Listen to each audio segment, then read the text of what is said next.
Hello everyone welcome back to my channel आमी रीता केमन आছেন আপনারা সবাই आशा করছি আপনারা সবাই খুব ভালো আছেন আর সুস্থ আছেন আর আমরাও মোটামুটি ভালোই আছি। तो कदिन धरे टाना गरमेर पर এই স্বস্তির বৃষ্টিটা হওয়ার পর কিন্তু সবার মন ভালো হয়ে যাওয়ারই কথা, সেরকম কিন্তু আমারও মনটা খুব ভালো হয়ে গেছে, একদম ফুরফুরে মেজাজে আবার সংসারের কাজে লেগে পড়েছি। আর হ্যাঁ, তার আগে কিন্তু আমি একটু অসুস্থ হয়ে পড়েছিলাম, তো সেটা আমি বলেও দিয়েছিলাম তোমাদেরকে যে আমার ভিডিও দিতে পারিনি, সেই জন্য আসলে রেডি করা হয়নি, সেই জন্য দিতে পারিনি।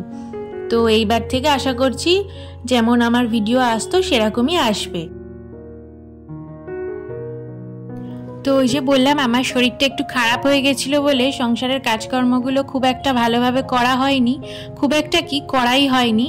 তো আজকে এতদিন পর বেশ ঝড় বৃষ্টিও হয়েছে, তো তারপর ঘরবাড়ির যে অবস্থা হয়েছে তো সেটাই তোমাদের সাথে আজকে শেয়ার করব, যে আজকে আমার ঝাড় দিতে গিয়ে কতটাই যা সময় লেগেছে কি আর বলবো। তো এই যে ঝাড় দিতে চলে এসেছি, আর তার আগে দেখতেই পেলে ভাতটা বসিয়ে দিলাম, কারণ এদিকে আবার রান্না বান্নাটাও টাইমে করে নিতে হবে। তো আজকে না একটু দেরিতেই উঠেছি, আজকে আর সকাল সকাল ঘুম ভাঙেনি, কারণ আজকে ওয়েদারটা এতটাই সুন্দর যে একটু মনে হচ্ছিল যেন একটু ঘুমিয়ে থাকি। তো যাই হোক, আজকে সেই জন্য ভাবলাম একটু দেরিতেই ঘুম থেকে উঠি, কারণ গরমটা তো একটু কমেছে, কাজকর্মগুলো না হয় একটু দেরিতে শুরু করলেও কোনো অসুবিধা হবে না, তো তাই জন্য একটু দেরিতেই উঠেছিলাম।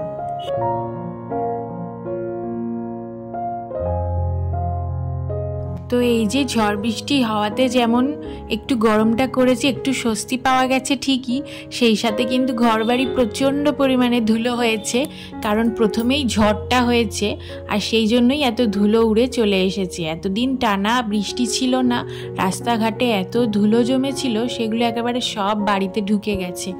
তো যাই হোক, এবার সেটাকেই পরিষ্কার করার পালা।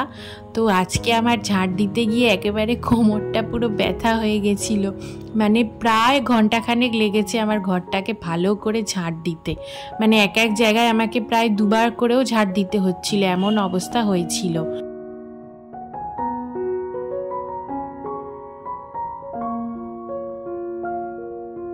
আর আজকে যেহেতু বললাম একটু দেরিতেই ঘুম থেকে উঠেছি, আজকে ঘুম থেকে উঠতে উঠতে প্রায় 6:30 বেজে গেছিল, তো সেই জন্য না কাজে হাত দিতে আজকে প্রায় 7টা বেজে গেছিলো। তো একটু দেরি হয়ে গেছিলো ঠিকই, কিন্তু সেই সব দিয়ে আমি ঠিকঠাক টাইম মতোই ম্যানেজ করে নিতে পেরেছিলাম। কিন্তু এই যে ঝাড় দিতে গিয়ে আজকে অনেক টাইম লেগে গেছিলো, এত টাইম লেগে গেছিলো না, মানে কি বলবো, এদিকে একটু তাড়াহুড়ো করে কাজগুলো করতে হয়েছিল ওই জন্য আমাকে শেষের দিকে। তো আজকে সমস্ত কাজ মিটতে মিটতে প্রায় আমার 12টা বেজে গেছিলো, যেটা কিন্তু অন্যান্য দিন আমার 11:30টার মধ্যে হয়ে যায়। তো আজকে প্রায় 12:30 বেজে গেছিলো। তো এই যে আমি কথা বলতে বলতে ঘরটা কিন্তু ঝাড় দিয়ে নিলাম, আর এতটা ধুলো বেরোচ্ছে মানে কি বলবো এক একটা জায়গা থেকে। আর এই যে শেষ পর্যন্ত এত ধুলো বেরিয়েছে এই এতদিনের ঝড় বৃষ্টিতে, সেই থেকে আমি ঝাড় দিয়ে দিয়ে এই যে এতগুলো ধুলো বের করেছি, তাতেও যেন মনে হচ্ছে আরও কোথা থেকে সব ধুলো চলে আসছে, মানে ঘরটা মোছার পর তবে গিয়ে একটু শান্তি হয়েছে যে না, ঘরটা এবার একটু পরিষ্কার হয়েছে।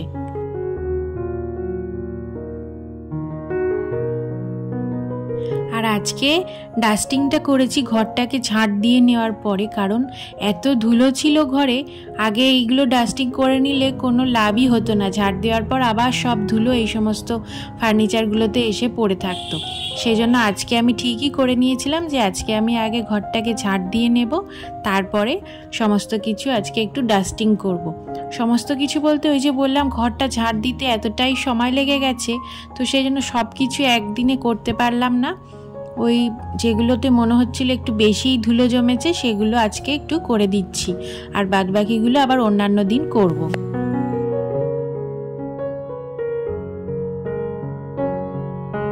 আমার আজকের ভিডিওটি যারা এত দূর অবধি ধৈর্য সহকারে দেখেছেন, তাদের যদি ভিডিওটি ভালো লেগে থাকে তাহলে কিন্তু একটি লাইক করবেন, আর কেমন লাগছে কমেন্ট করতে ভুলবেন না। আর এরকম ভিডিও যদি আরও দেখতে চান চাইলে চ্যানেলটি সাবস্ক্রাইব করে আমার পাশে থাকতে পারেন, আমার এই ছোট্ট পরিবারের সদস্য হয়ে যেতে পারেন। আর যারা যারা কাজটা অলরেডি করে দিয়েছেন তাদেরকে অসংখ্য ধন্যবাদ।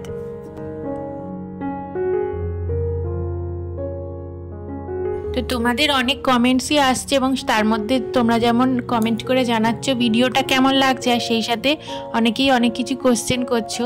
তার মধ্যে একজন আমাকে জিজ্ঞেস করেছো যে এই ওয়ার্ড্রোবটার দাম কত।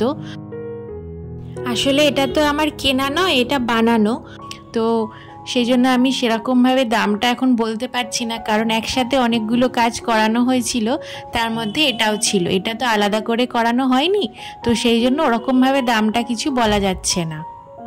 আর এই যে এক এক করে আমি ঘরের বাকি জিনিসগুলো ডাস্টিং করে নিচ্ছি।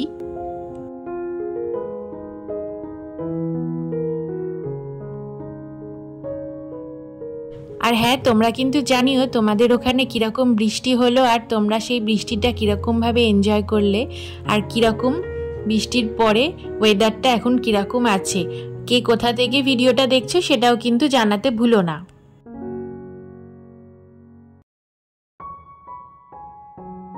তো তাহলে এদিকে দেখো আমি এক এক করে ডাস্টিংগুলো করে নিচ্ছি। আর এই যে সমস্ত কিছু ডাস্টিং করা আজকের পক্ষে সম্ভব না, তাহলে আজকে অনেক লেট হয়ে যাবে, ওদিকে আবার মেয়েকে টাইমে খাওয়াতে হবে। আর এই যে গাছে চাল ধোয়া জলটা দিয়ে দিলাম, আর এই যে বৃষ্টির পর গাছগুলো যে পুরো প্রাণ ফিরে পেয়েছে সেটা গাছগুলো দেখলেই বোঝা যাচ্ছে, পুরো একদম পাতাগুলো চকচক করছে। আর এতদিন যতই জল দেওয়া হতো পাতাগুলো যেন কেমন একটা শুকনো শুকনো ভাব থাকতো সব সময়।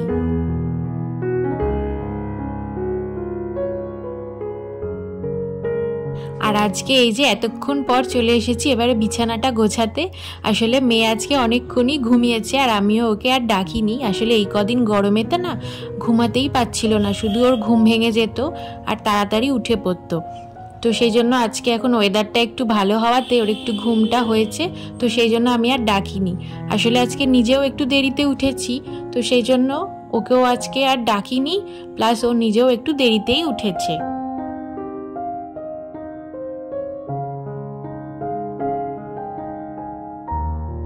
তো ওই ঘরটা ভালো করে গুছিয়ে নেওয়ার পর এবারে চলে এসেছি এই ঘরটাকে একটু ঠিকঠাক করে নিতে। আর একটুখানি আজকে এই খাটটাকেও ডাস্টিং করে নেব, কারণ খাটেও প্রচুর পরিমাণে ধুলো জমেছে।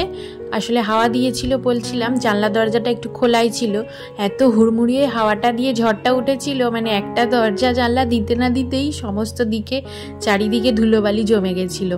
তো যাই হয় আর কি, ঝড় উঠলে তো সেইটুকুতেই একেবারে ধুলোই ধুলো হয়ে গেছে, তো সেটাই আজকে একটু পরিষ্কার করে নেব।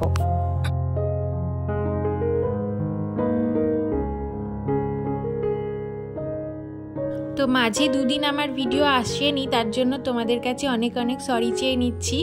আসলে আমার শরীরটা ঠিক ছিল না বলেই দিয়েছিলাম আমি, তো সেই জন্যই দিতে পারিনি। তো আশা করছি আবার এই ভিডিওটা তো আগের মতনই তোমরা সবাই ভালোবাসা দেবে এবং সাথে থাকবে। আর আগেরগুলোর মতন এই ভিডিওটাও কেমন লেগেছে সেটাও কমেন্ট করে জানাতে ভুলবে না।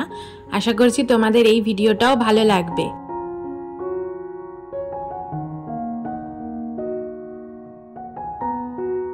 তো এই যে দেখতেই পেলেন, কথা বলতে বলতে আমার দুটো ঘরের বিছানাই ভালো করে গোছানো হয়ে গেল।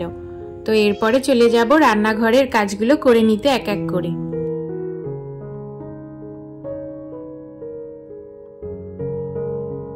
আর বেশ কয়েকদিন পর হাজবেন্ড আবার বাড়িতে এসেছে, তো সেই জন্য আজকে একটু রান্নাবান্নাটা বেশি করা হয়েছে। তো সবকটা রান্না আর তোমাদের সাথে শেয়ার করতে পারিনি, শুধুমাত্র এই মাছের রান্নাটাই শেয়ার করলাম।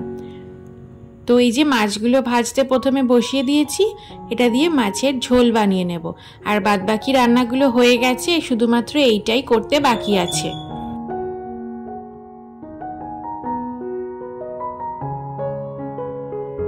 আর এই যে মাছগুলো ভেজে নেওয়ার পর ওই তেলের মধ্যে একটু কালো জিরে আর তেজপাতা ফোড়ন দিয়ে দিয়েছি। তার মধ্যে এবারে অল্প পেঁয়াজ কুচি দিয়ে সেটাকে হালকা একটু ভেজে নেব। তারপরে আস্তে আস্তে বাকি জিনিসগুলোও দিতে থাকবো। আলু দিয়েই আজকে শুধু মাছের ঝোলটা করে নিচ্ছি, কারণ অন্যান্য সবজিও করা হয়েছে, সেই জন্য আজকে মাছের ঝোলটা শুধুমাত্র আলু দিয়েই করছি। এই যে এবার আলুগুলো দিয়ে দিলাম, এরপরে কাঁচা লঙ্কা দিয়ে দিয়েছি, তারপরে এরপরে গুঁড়ো মশলাগুলো এক এক করে সব দিয়ে দেব। ওই রোজকার যা রেগুলার মশলা, হলুদ, ধনে, জিরে আর পরিমাণ মতো নুন দিয়ে এটাকে চাপা দিয়ে কষতে দিয়ে দেব।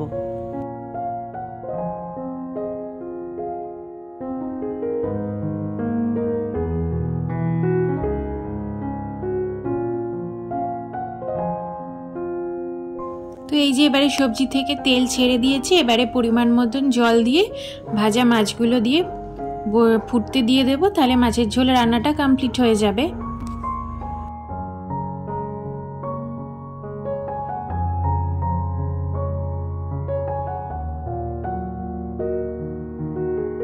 তো এই যে ওদিকে মাছের ঝোলটা বসিয়ে দিয়েছি, আর এই যে এদিকে ভাতের ফ্যানটা ঝরিয়ে দিলাম। অনেকক্ষণ আগেই ভাতটা হয়ে গিয়েছিল, একটুখানি রেখে দিয়েছিলাম, তারপরে ওটাকে ফ্যানটা ঝরাতে দিয়ে দিলাম।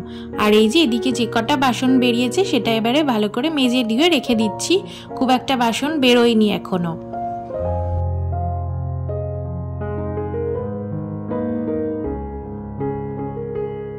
আগের ভিডিওগুলো কেমন লেগেছে তোমরা কমেন্ট করে যেমন জানিয়েছো, আশা করব এই ভিডিওটাও কেমন লাগছে সেটাও তোমরা কমেন্ট করে জানাবে।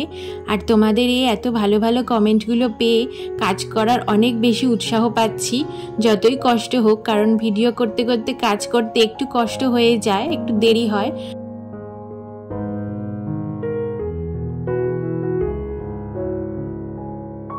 আর যখন তোমাদের এই ভালো ভালো কমেন্টগুলো আসে তখন কিন্তু কাজ করার জন্য আরও দ্বিগুণ উৎসাহ বেড়ে যায়। তো যতই গরম লাগুক বা যাই লাগুক না কেন, কাজ করতে তখন কিন্তু আরও ইচ্ছা হয়। তো আশা করব এই ভিডিওটাতেও তোমরা কমেন্ট করে জানাবে কেমন লাগলো।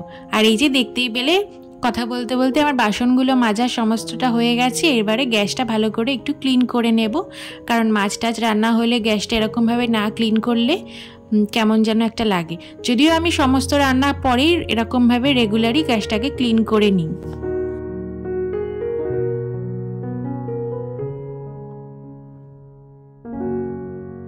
আর এই গ্যাস ক্লিন করতে গিয়ে না আমি বেশ অনেকবার হাতে ছ্যাঁকা খেয়েছি এই বার্নারগুলো থেকে। তো আজকেও সেরকম হতে হতে বেঁচে গেছি, যদিও হয়নি, কারণ এই যে মাছের ঝোলটা সবে নাবিয়েছি আর গ্যাসটাকে মুছতে চলে এসেছি, আর ওই বার্নারটা এখন পুরো গরম রয়েছে। তো সেই জন্য আর কি সাবধানে একটু আস্তে আস্তেই কাজটা করছি। তো এই যে প্রায় আমার হয়ে এসছে, গ্যাসটা ভালো করে মুছে নিচ্ছি। এবারে কাউন্টার টপটা ভালো করে ক্লিন করে নিলেই রান্নাঘরের কাজ আজকের মতন কমপ্লিট হয়ে যাবে।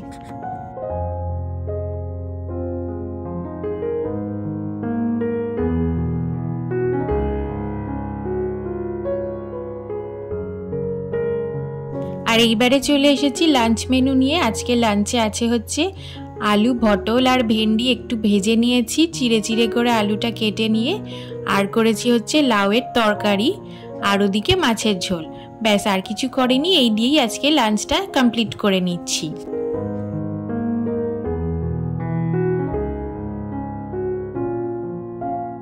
আর এরপরে বেশ অনেকক্ষণ সময় পরে মেয়েকে খাইয়ে তারপরে নিজে স্নান করে পুজো করে চলে এসেছি লাঞ্চের থালি নিয়ে। এখানে যা যা আছে সেগুলো দেখিয়েই দিয়েছি। তাহলে চলুন আমি ভাতটা খেতে থাকি, আর আপনাদের সাথে দেখা হচ্ছে আবার আগামী ভিডিওতে। আপনারা সবাই খুব ভালো থাকবেন, সুস্থ থাকবেন। দেখা হচ্ছে আগামী ভিডিওতে।